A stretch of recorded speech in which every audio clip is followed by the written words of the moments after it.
Good morning, and welcome to the non-foyer talk for this morning. Obviously, I'm not standing in the vestibule of Calvary.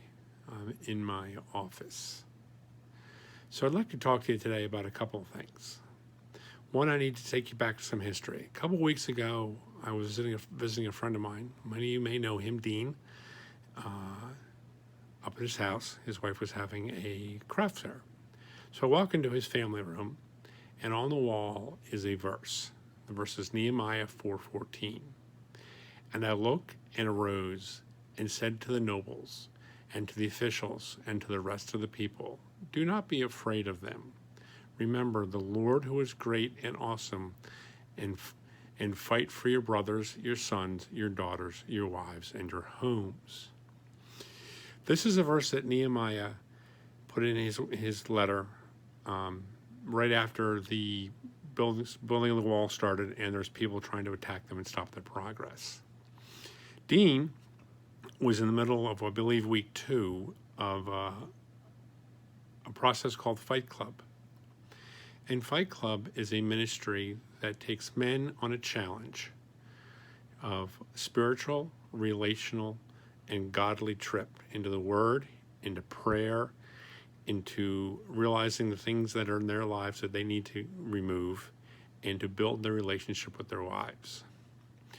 So Fight Club is not unlike life. It's a very intense battle with intense goals and objects. But we as Christians have the same thing going for us. Our prayer life, our life in the Word, our desire and our ability to fight for our families, fight for our church, and fight for what is right. Interestingly enough, as Pastor goes through the Nehemiah book, and if you have a chance and haven't gone through all of the sermons in this series, I believe Sunday was Nehemiah 5. And there's a snippet that is on our website that we gave to Dean to give to his Fight Club members. And it talks about the fact that God's going to give us challenges that are bigger than we are, because he is bigger than they are. You know, Nehemiah walked into a bunch of rubble, old rubble, burnt rubble, and rebuilt a wall because that's what God had him to do. Because God was putting protection up around his city, just as God puts his protection around us as his people and his children. So the challenge today, and the point that I want to make, is that no matter where we are, no matter where we're going, no matter what we think is going on around us, God is bigger. And I said this before, and it's worth repeating. God has put a call on all of our lives, a call on my life, a call on Pastor's life, and a call on your life.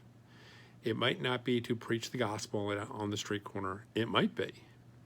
I love going back to a friend of mine, Debbie Keever, who was called to the full-time ministry. God told her, I want you to be a full-time minister, and she is currently. But God sent her home to raise her kids first, because God knows where we fit and how we fit. And as we answer his call, it's our responsibility and our obligation and our joy to be obedient to that call. You might not be the next Billy Graham.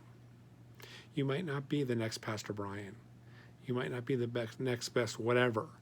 But I can remember going to Promise Keepers years ago, and one of the big preachers of Promise Keepers said that, I've got a ministry, I've got thousands in my church, but the person who is as faithful to the call as I am, or more so, was the gentleman that sat on his front porch every day as this young man walked home from school and asked him pointedly, is Jesus in your life? That to me is huge, because at some point in time, that man came to know Jesus Christ through that man on the porch. So you might be the voice. You may be the only Jesus, as the cliche goes, that people say, but it's really not a cliche because it's true.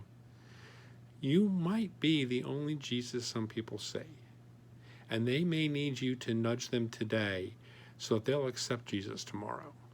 Never, ever, if you're moved by the Holy Spirit to talk to somebody, be afraid to talk to somebody.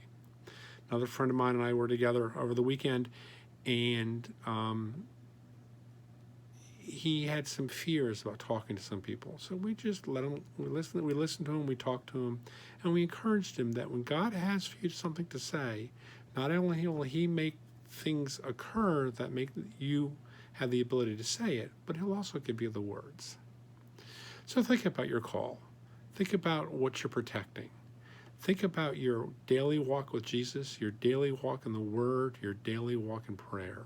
Because these are the foundational things that build the wall that protects us, our family, and as the Word says, fight for your brothers, your sons, your daughters, your wives, and your homes. Let's fight for our homes by making sure we're prepared for that fight. Have a great day. Thank you. Bye-bye.